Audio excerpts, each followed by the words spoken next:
اب التوابین میں کنعان بادشاہ اور اس کی قوم کی توبہ کا واقعہ لکھا ہے کہ ذوالکفل جن کا نام سعی بن خطوب تھا، جو حضرت الیاس کے ساتھ رہتے تھے، یا سعی وہ نہیں جن کا ذکر اللہ تعالیٰ نے قرآن میں کیا۔ یا سعی ذوالکفل داؤد علیہ السلام سے پہلے ہو گزرے ہیں۔ اس زمانے میں ایک جابر بادشاہ تھا جسے کینان کہا جاتا تھا۔ اس کا ظلم و ستم اور سرکشی برداشت باعث تھی، اور ذوالکفل اس سے چھپ کر اللہ تعالیٰ کی عبادت کرتے تھے، اور اس کے ملک میں رہتے ہوئے اس سے اپنا ایمان چھپائے ہوئے تھے۔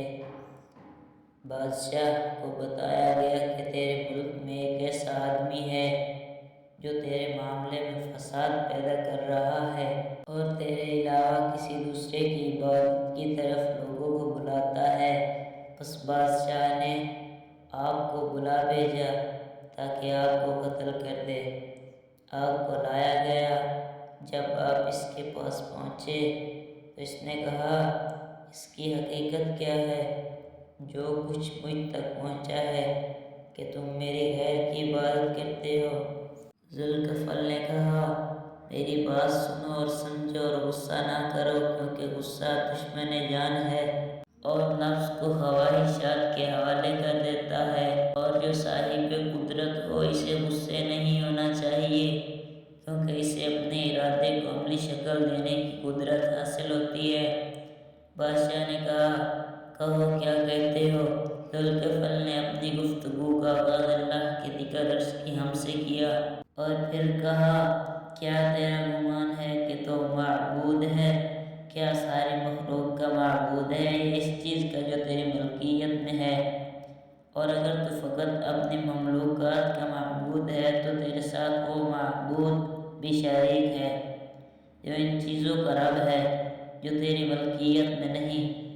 اور اگر تو تمام مخلوقات کا معبود ہے تو پھر تیرا معبود کون ہے؟ بادشاہ نے کہا، تجھ پر افسوس، میرا معبود کون ہو سکتا ہے؟ ذوالکفل نے فرمایا، تیرا معبود وہ ہے جو آسمان اور زمین کا معبود اور ان کا خالق ہے، اور سورج، چاند، ستاروں کا خالق و معبود ہے۔ اے بادشاہ، اللہ سے ڈر اور اس کے عذاب سے بچنے کی کوشش کر۔ اگر تو نے اللہ کی عبادت کی اور اسے ایک مانا تو مجھے تیرے لیے اس کی بارگاہ کے ثواب کی امید ہے، اور ہمیشہ کے لیے خدا کے قرب کی بھی امید ہے۔ بادشاہ نے کہا، مجھے بتاؤ، جس نے تیرے معبود کی عبادت کی اس کو کیا صلہ ملے گا؟ ذوالکفل نے جواب دیا، مرنے کے بعد جنت ملے گی۔ بادشاہ نے پوچھا، جنت کیا چیز ہے؟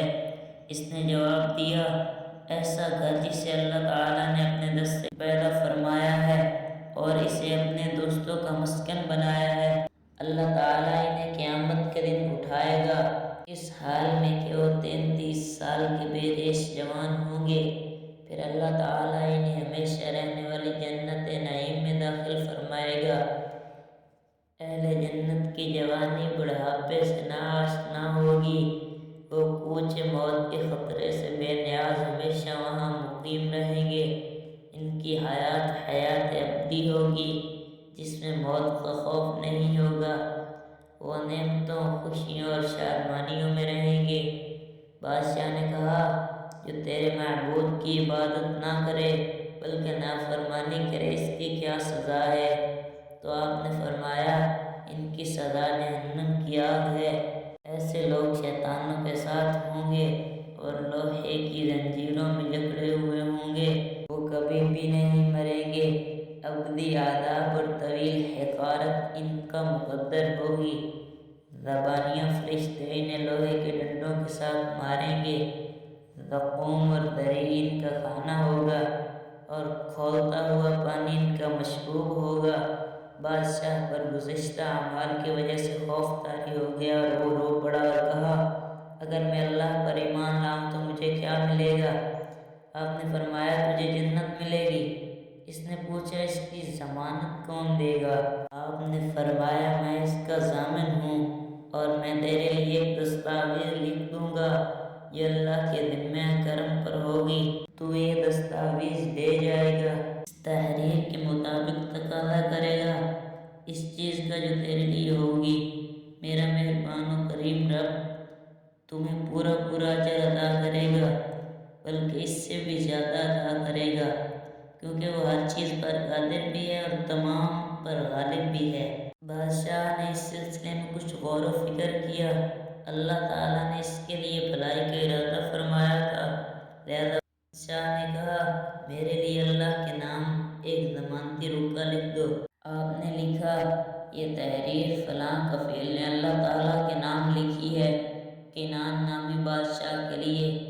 اللہ تبارک و تعالیٰ پر بھروسہ کرتے ہوئے بے شک اللہ تعالیٰ اچھے کام کرنے والوں کا اجر ضائع نہیں کرتا، اور کنان کے لیے فلاں کفیل کی ضمانت پر اللہ تعالیٰ کا ذمہ کرم پر ہے کہ اگر کنان توبہ کرے، اللہ کی بارگاہ میں رجوع کرے اور اسی کی عبادت کرے اور اللہ تعالیٰ اسے جنت میں داخل فرمائے اور جہاں چاہے اسے ٹھکانہ عطا کرے، اس کے لیے اللہ کی ذمہ وہی ہے جو اولیاء اللہ کے لیے ہے، اور یہ کہ اللہ تعالیٰ اسے عذاب سے پناہ عطا فرمائے، کیونکہ وہ مومنوں کے لیے رحیم ہے، اس کی رحمت بہت وسیع ہے، اس کی رحمت اس کے غضب پر غالب ہے۔ پھر آپ نے کتاب پر مہر لگائی اور کینان کے حوالے کر دی۔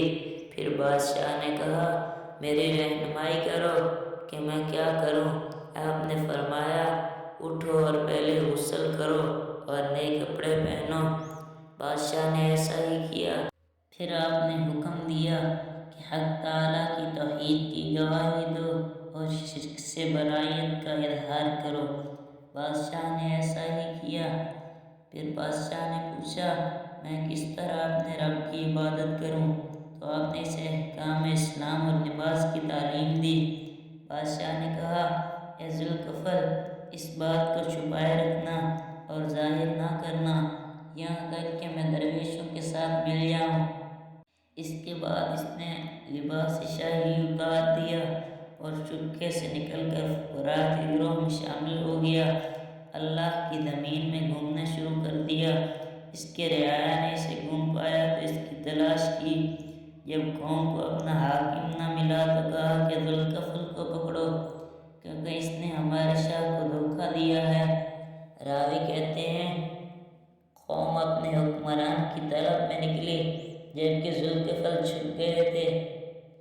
اپنے ملک سے 1 مہینے کی مسافت پر انہوں نے اپنے بادشاہ کو ڈھونڈ لیا۔ جب انہوں نے دیکھا کہ کینان کھڑا نماز ادا کر رہا ہے، وہ اس کے سامنے سجدہ ریز ہو گئے۔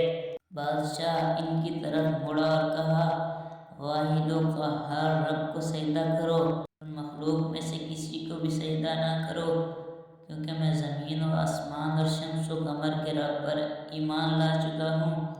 اس نے قوم کو نصیحت کی اور انہیں ڈرایا۔ پھر اسے درد شروع ہو گیا اور اس کی موت کا وقت قریب آ گیا۔ اس نے اپنے دوستوں سے کہا مجھ سے جدا نہ ہونا، کیونکہ میرا دنیا میں یہ آخری وقت ہے، جب میں مر جاؤں تو مجھے دفن کر دینا۔ اور وہ تحریر نکالی اور ان کو پڑھ کر سنائی۔ انہوں نے وہ یاد کر لی۔ اس نے ساتھیوں سے کہا وہ تحریر ہے جو میرے رب کے نام لکھی گئی ہے، جو کچھ اس میں درج ہے میں اپنے مالک سے پورا لے لوں گا، تم اس تحریر کو بھی میرے ساتھ دفن کر دینا۔ جب وہ فوت ہو گیا، ساتھیوں نے اس کی تجہیز کی اور تحریر اس کے سینے پر رکھ کر دفن کر دیا۔ بعض ازاں اللہ تعالیٰ نے ذوالفقار کی طرف ایک فرشتہ بھیجا اور فرمایا اے ذوالفقار، تیرے رب نے تیری ضمانت پر کینان کو پورا اجر عطا کر دیا، اور یہ وہی نامہ ہے جو تو نے اس کے لیے لکھا تھا۔